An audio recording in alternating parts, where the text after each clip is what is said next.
காலையிலேயே மற்றும் ஒரு அதிர்ச்சிகரமான செய்தி வெளியாகியிருக்கிறது. சென்னையில் மாநகர பேருந்து ஓட்டுநருக்கு திடீரென மாரடைப்பு ஏற்பட்டதால் பேருந்து விபத்திற்குள்ளானதில் பேருந்து மோதி ஒருவர் பலியாகியிருக்கிறார். இது தொடர்பான கூடுதல் விவரங்களை வழங்க இணைகிறார் எமது செய்தியாளர் சாலமன்.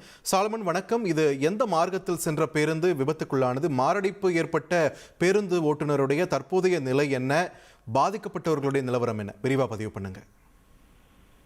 சென்னை அரும்பாக்கம் 100 அடி சாலையில சென்று கொண்டிருந்த மாநகர பேருந்து ஒண்ணு திடீரென கட்டுப்பாட்டை இழந்து சாலையோரம் நிறுத்தி வைத்திருந்த கார்கள் மற்றும் பாதசாரி மீது மோதிவிட்டு நின்றது.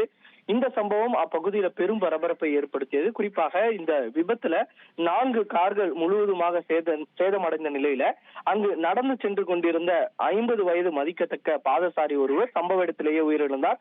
மற்றொருவர் காயத்துடன் மருத்துவமனையில அனுமதிக்கப்பட்டிருக்கிறார். இந்த சம்பவம் தொடர்பாக அண்ணா நகர் போக்குவரத்து புலனாய்வு பிரிவு போலீசார் உடனடியாக சம்பவ இடத்திற்கு வந்து இந்த விபத்து தொடர்பாக ஆய்வு செய்த போது அப்போது ஓட்டுநருக்கு திடீரென மாரடைப்பு ஏற்பட்டு இது போன்ற விபத்து நிகழ்ந்திருப்பது தெரிய வந்திருக்கிறது. உடனடியாக அவரையும் மருத்துவமனையில சேர்த்திருக்கிறார்கள்.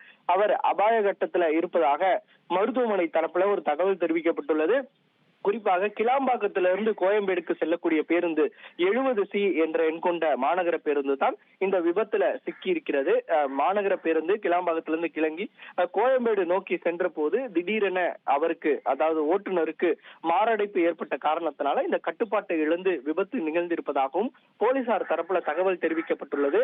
மாநகர பேருந்து ஓட்டுநர் யார் என்பது குறித்து போலீசார் தற்போது விசாரணையில் ஈடுபட்டு வருகின்றனர்.